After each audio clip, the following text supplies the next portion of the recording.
बिस्मिल्लाहिर्रहमानिर्रहीम। स्टूडेंट्स, हम लोग मेजरिंग परफॉर्मेंस मेजरमेंट जो है वो डिस्कस कर रहे थे और परफॉर्मेंस मेजरमेंट के दो तरीके जो हैं वो हम लोग ने पढ़ लिए थे। एक तरीका जो था वो था पर्सनल ऑब्जर्वेशन का और दूसरा तरीका जो था वो है स्टैटिस्टिकल रिपोर्ट्स का। ठीक है जी। अब हम लोग ज़रा जल्दी जल्दी से ओरल रिपोर्ट्स की तरफ भी आ जाते हैं।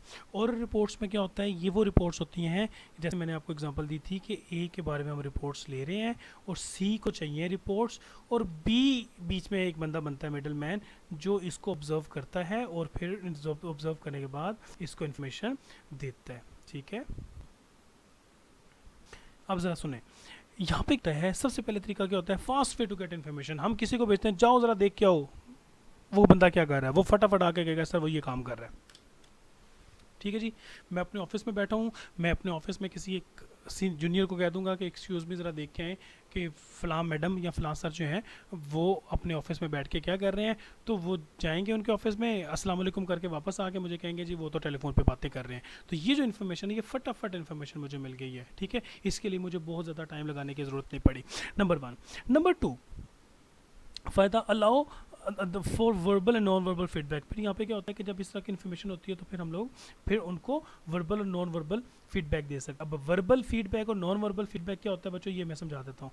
ये जो वर्बल होता है ना, इसको हम लोग कहते हैं एक ऐसा तरीक़ेकार कम्युनिकेशन में होता है जिसमें हम लोग या तो ओरल होते हैं या हम लोग रिटर्न होते हैं। यानी कि वो मैसेज या वो कम्युनिकेशन जो हम दूसरे लोगों के साथ ओरली या रिटर्न कर लेते होते हैं, इसको हम लोग कहते हैं वर्बल।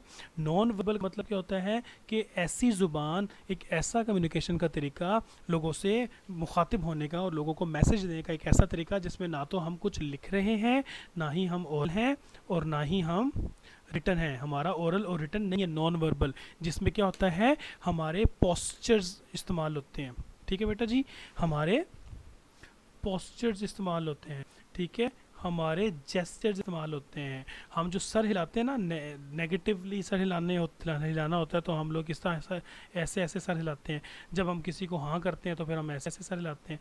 ठीक है, खाना खाओगे, नहीं तो हम ऐसे सर हिला देते हैं। खाना खाओगे, हाँ खाऊंगा, तो हम ऐसे सर हिला देते हैं। तो ये और ये जो तरीक़ेकार है, इस तरीके से जो नोट करते हैं हम अपने सर को, किसी को हम आँख मार देते हैं तो उसका भी एक मैसेज होता है। किसी को मुस्कुराते हैं किसी के सामने तो वो भी एक मैसेज होता है। हम किसी को आंखें बहुत ज़्यादा खोल खोल के किसी को फाड़ फाड़ के देख रहे होते हैं तो वो भी एक मैसेज होता है। तो इसका मतलब ये हुआ बच्चों कि बाज़-औक़ात कम्युनिकेशन के लिए हम लोग ओरल एंड वर्बल तरीक़ेकार यूज़ करते हैं, यानी कि ओरल या रिटर्न, और कभी कभी हम किसी कोई गुजर रहे होते हैं, अगर हम किसी के अस्सलाम वालेकुम का जवाब नहीं दे रहे होते तो ये भी एक मैसेज होता है। तो वो जो खामोशी होती है, साइलेंस होती है, वो साइलेंस भी जब एक ख़ास टाइम तक आप साइलेंट रहते हो और आपकी साइलेंस भी एक मैसेज बन जाती है। ठीक है बच्चों, तो ये नॉन वर्बल कम्युनिकेशन है। मज़ीद में डिटेल अभी नहीं आपको नॉन वर्बल की तरफ जा रहा, लेकिन अभी हम लोगों ने ये डिस्कस किया है कि हमारे पास अलाउ हो करते हैं कि हम अपने एम्प्लॉयज़ को, चूँकि हमने इन्फॉर्मेशन गैदर की है तो हम उनको वर्बल या नॉन वर्बल इन्फॉर्मेशन, ठीक है जी, वो दे दें। अब आगे जो चीज़ बच्चों आती है वो हम देखते हैं कि इसके कौन कौन से ड्रॉबैक्स हैं। तो सबसे पहला जो बच्चों इसका ड्रॉबैक है वो ये है कि इन्फॉर्मेशन इज़ फिल्टर्ड तो आपको मैंने पिछली वीडियो में बताया था क्या चीज़ होती है, इन्फॉर्मेशन फ़िल्टर हो जाती है। मिसाल के तौर पे अगर मैं कहता हूँ कि जाओ ज़रा देख के आओ कि मिस कुलसूम क्या काम कर रही हैं, तो वो मिस कुलसूम अगर ऑफिस में बैठ के अपने लैपटॉप पे ऑफिस के कंप्यूटर पे काम कर रही है ऑफिस का, तो वो आके मुझे कह सकता है कि मैडम ने कंप्यूटर तो ओपन किया हुआ है लेकिन वो व्हाट्सएप या फेसबुक या वो सोशल मीडिया इस्तेमाल कर रही है, she is not doing any work. इसका मतलब है कि आधी इन्फॉर्मेशन तो उसने मुझे दे दी कि लैपटॉप पे काम हो रहा है, लेकिन लैपटॉप पे क्या काम हो रहा है वो उसने फ़िल्टर कर दिया या उसने कुछ और ऐड कर दिया। ठीक हो गया। तो इस तरह की जो सिचुएशंस होती हैं वो बाज़ औक़ात हम लोग जो वो काम कर रही है वो उसने हमें नहीं बताया, वो उसने रोक ली इन्फॉर्मेशन। तो ये जो रोक लेने वाली इन्फॉर्मेशन होती है ना, ये उस वक्त आती है जब हम बीच में तीसरे बंदे को ऐड करते हैं। ठीक है, दो लोगों का जब आपस का वो होगा, जैसे हमने यहाँ पे डिस्कस किया था फर्स्ट हैंड इन्फॉर्मेशन, तो उसमें इन्फॉर्मेशन फ़िल्टर नहीं होती। फिर आगे क्या होता है कि information can not be documented. ये जो गुफ्तगू होती है डॉक्यूमेंट नहीं कर सकते। वो क्या कर रहा है कि मुझे बता दिया लेकिन मैं लिखूंगा नहीं अपने पास, अच्छा फ़लाँ टाइम पे फ़लाँ दिन मैंने किसी बंदे को भेजा था तो आप जनाब ये काम कर रहे थे। तो ये जो इन्फॉर्मेशन होती है इसको हम लोग डॉक्यूमेंट नहीं कर सकते। ठीक है जी। फिर उसके अलावा कौन सी तरीके का और होता है, नंबर 4 रिटर्न रिपोर्ट्स होती हैं। रिटर्न रिपोर्ट्स होती है बच्चों, ये जैसे कि अभी थोड़ी देर पहले पिछली वीडियो में हमने पढ़ा था कि 125 पेजेस जो है हमारे पास फैसला आ जाता है जज साहब का, तो वो 125 पेजेस जो होते हैं वो क्या होते हैं, कॉम्प्रिहेंसिव होते हैं। कॉम्प्रिहेंसिव को उर्दू में कहते हैं जामे। जामे का मतलब होता है कंप्लीट, कॉम्प्रिहेंसिव। ठीक है जी। नंबर 2 फॉर्मल, ये इनफॉर्मल नहीं होता। फॉर्मल जब आप लिख के जो कोई फैसला सुनाते हैं या लिख के अपनी ऑर्गेनाइजेशन के अंदर कोई रिपोर्ट अगर हमने लिख के सबमिट करवा दी होती है तो वो फिर एक फॉर्मल जो है ना वो प्रोसीडिंग उसकी बनती है, वो फिर इनफॉर्मल नहीं रहता। फिर आगे क्या आएगा, easy to file and retrieve. फिर जब रिटर्न रिपोर्ट होगी या रिटर्न हमारे पास रिपोर्ट्स आएंगी या इन्फॉर्मेशन आएगी तो उसका सबसे बड़ा फ़ायदा ये होता है कि हम उसको फाइल कर लेते हैं, फाइल में बंद कर लेते हैं, डिटेल लिख देते हैं, और अगर हमें 10 साल के बाद भी कोई इन्फॉर्मेशन चाहिए होती है तो हम 10 साल पुराना डाटा निकालेंगे और निकालने के बाद हम वो रिटर्न रिपोर्ट जो है निकाल सकते हैं। हम कह सकते हैं हाँ जी जुलाई के वक्त ABC की परफॉर्मेंस जो थी उसकी रिपोर्ट ये मौजूद है हमारे पास, तो हम किसी वक्त भी रिट्रीव कर सकते हैं। रिट्रीव से मुराद ये है कि हम किसी वक्त भी अपनी इन्फॉर्मेशन जो है उसको अगर हम लोग चाहें तो हम उस इन्फॉर्मेशन को चेक कर सकते हैं। ठीक है जी। नेगेटिव इसका जो पर्सपेक्टिव आता है नॉर्मली तो इतना ज़्यादा नहीं होता, लेकिन एक ये इसका ड्रॉबैक है, सबसे ज़्यादा फ़ायदा इसी का होता है और सबसे ज़्यादा ऑर्गेनाइजेशन के अंदर जो है वो पॉजिटिव जिसको हम लोग कह सकते हैं ना कि जिसका रिजल्ट हो सकता है वो यही रिपोर्ट्स होती हैं। और इसका सिर्फ एक ही ड्रॉबैक है कि ये बहुत टाइम लगता है प्रिपेयर होने के लिए। ठीक है जी, अच्छा खासा टाइम लगता है, और जो ह्यूमन रिसोर्स मैनेजमेंट वाले होते हैं वो परफॉर्मेंस को चेक करने के लिए अच्छा खासा टाइम उनको दरकार होता है। अब यहाँ तक हम लोगों ने बच्चों सिर्फ पहला स्टेप पढ़ा है जिसमें हम लोगों ने पढ़ा है कि परफॉर्मेंस को मेजर कैसे किया जाता है। अब अगला जो हमारा स्टेप है वो ये है कि एक्चुअल परफॉर्मेंस को हम लोगों ने अब जो है वो करना है, कंपेयर करना है। ठीक है, अब हम लोग कंपैरिजन पढ़ते हैं। तो कंपैरिजन को पढ़ने के लिए बच्चों हम लोग नीचे आते हैं और ये हमारे पास आ जाती है कंपैरिजन। अच्छा, यहाँ पे सबसे बड़ी बात ये है कि हमने ये देखना है कि रेंज ऑफ वेरिएशन को डिस्कस किया हुआ है। ठीक है, comparison of actual comparing actual performance against the standard. और स्टैंडर्ड बच्चों जैसे कि मैंने पहले बता दिया हुआ है, स्टैंडर्ड का मतलब होता है एक्सपेक्टेड परफॉर्मेंस, और स्टैंडर्ड का मतलब होता है गोल जो हम लोगों ने शुरू में डिसाइड कर लिया होता है या वो प्लान जो हम लोगों ने शुरू में बनाए होते हैं। ये हम लोगों ने चूँकि पिछले पहली वीडियो में हम लोगों ने इसको डिस्कस कर लिया है। अब हमने ये देखना है कि जैसे अपने पहले वही एग्जांपल दोबारा ले लेते हैं कि एक एम्प्लॉय जो है उसने 35 आइटम्स जो है वो सेल करने हैं, तो अगर डिफरेंस आ रहा है, पहली बात है कि हम मिसाल के तौर पर वो एम्प्लॉय 35 आइटम्स नहीं सेल कर पा रहा।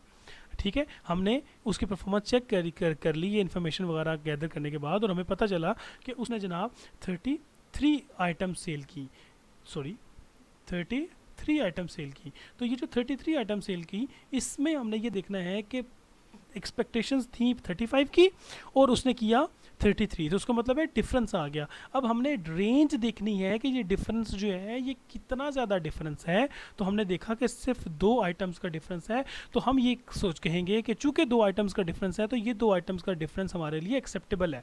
ठीक है जी, सबसे ज़्यादा important, it is critical to determine an acceptable range of variation, कि आखिर कितनी वेरिएशन हो तो हम लोग एक्सेप्ट कर लें। अगर 33 है तो 2 का डिफरेंस है, लेकिन बेटा अगर यहीं पे वो डिफरेंस जो है वो 23 हो जाता है, तो क्या 23 का जो डिफरेंस है 23 की परफॉर्मेंस और एक्सपेक्टेशन 35 की, तो ये हमारे पास डिफरेंस आ जाता है तकरीबन 12 आइटम्स का।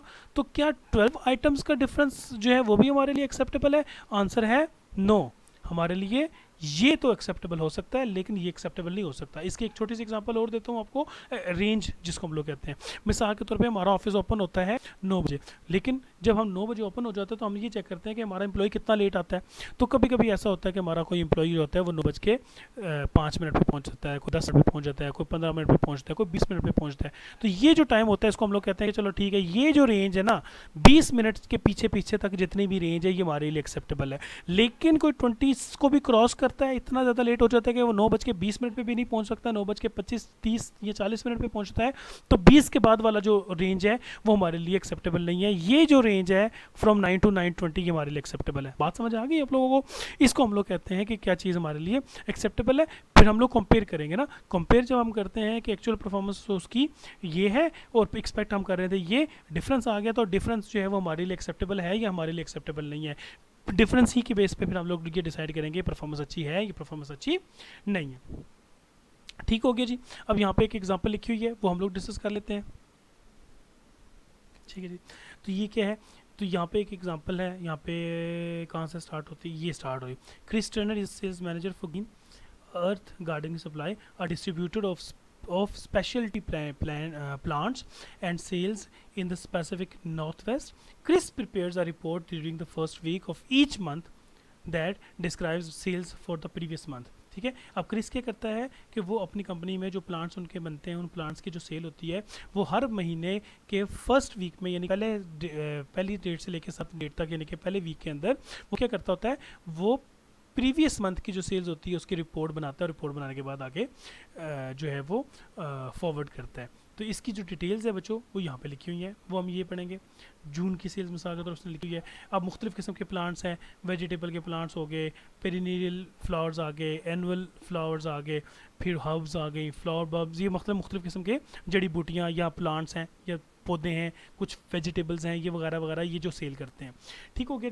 हमने स्टैंडर्ड क्या सेट किया, ये जो स्टैंडर्ड है ये हमारी एक्सपेक्टेशंस है। ठीक, ये एक्सपेक्टेड परफॉर्मेंस, एक्चुअल परफॉर्मेंस ये है और ये आ जाता है उसका डिफरेंस। ठीक हो गया जी। और मैंने आपको लोगों को शायद पहले भी बताया था कि वो रिजल्ट जो नेगेटिव जो ब्रैकेट्स के अंदर आता है वो नेगेटिव होता है। ये ब्रैकेट के अंदर है तो नेगेटिव है, ये ब्रैकेट के अंदर है नेगेटिव है, ये ब्रैकेट के अंदर है नेगेटिव है। ठीक है जी।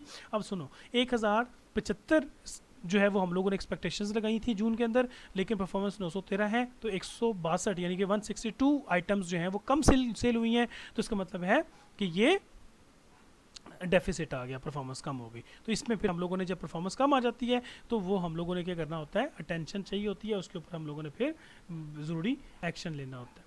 ठीक है। फिर यहाँ पे देखिए पेरिनियल फ्लावर्स जो है उसमें 630 हमने एक्सपेक्ट किया था, 634 सेल किया, ये 4 जो है उसका सरप्लस है। ठीक है। यहाँ पे 112 सरप्लस, यहाँ पे 20 फिर शॉर्ट हो गए, यहाँ पे फिर हमारे ज़्यादा हो गए, यहाँ पे फिर कम हो गए, यहाँ पे ज़्यादा और यहाँ पे ज़्यादा। तो ये बेसिकली इस तरह की एक रिपोर्ट जो है वो बना के टोटल जो है, अब इसको और इसको तीनों को जब हम लोग देखते हैं, नेगेटिव्स और पॉजिटिव्स निकालते हैं, तो आखिर में हमारा जो रिजल्ट आता है वो ये है कि 177 आइटम्स, या अगर यहाँ पे ये जो डिटेल्स हैं सेल्स जो कि लिखी हुई हैं, तो हम लोग यहाँ पे सेल्स को देखेंगे डॉलर्स के अंदर, तो इतने डॉलर जो है वो हम लोगों ने एक्सपेक्टेशन से ज़्यादा कमाए हैं। ठीक हो गया जी। जब हम लोगों ने परफॉर्मेंस चेक कर ली अपनी कि हमारी परफॉर्मेंस अच्छी है या बुरी है, तो फिर हम लोगों ने क्या करना होता है, हम लोगों ने तीसरे स्टेप की तरफ आ जाते हैं। और तीसरा स्टेप ये है कि हम लोग करेक्टिव एक्शंस लेंगे, मैनेजरियल एक्शंस लेंगे। अब जब एक्चुअल परफॉर्मेंस जो करेक्टिव एक्शंस हम लोगों ने लेने होते हैं, उसमें भी हम काफ़ी सारी मुख्तलिफ़ किस्म के डिसीजन या मुख्तलिफ़ किस्म की कॉम्प्लिकेशंस हैं वो भी हम लोग डिस्कस करते हैं, अभी स्टार्ट करने लगे। अच्छा, जो हम लोगों ने देखा कि परफॉर्मेंस ठीक नहीं है, ठीक है, तो हम लोग क्या करेंगे, हाँ परफॉर्मेंस जो है उसको करेक्ट करेंगे।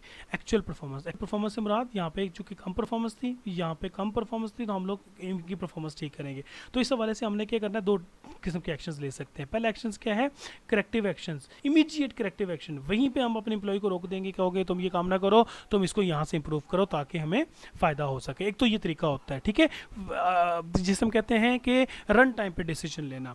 दूसरे नंबर पे आता है बेसिक करेक्टिव एक्शंस। इसमें क्या होता है कि हम लोग देख ही रहे होते हैं कि आखिर किस वजह से डिविएशन हुई, किस वजह से परफॉर्मेंस ठीक नहीं हुई, और उसको फिर हम लोग ठीक करने की कोशिश करते हैं और हम रीजंस ढूंढने की कोशिश करते हैं कि आखिर कौन कौन सी रीजन थे जिनकी वजह से परफॉर्मेंस ठीक नहीं हुई। फिर तीसरे नंबर पे क्या है, रिवाइज द स्टैंडर्ड। कभी कभी ऐसा होता है ना बच्चों, जैसे मैंने आपको बताया था कि हमारी पॉलिसी ही ठीक नहीं होती, हम कभी भी नाकाम होंगे बेटा, हमेशा अपनी नाकामी या अगर डेफिशिएंसी आती है परफॉर्मेंस, तो उसका हम मलबा अपने एम्प्लॉयज़ के ऊपर नहीं डाल सकते कि हमारे एम्प्लॉयज़ ने अच्छा परफॉर्म नहीं किया।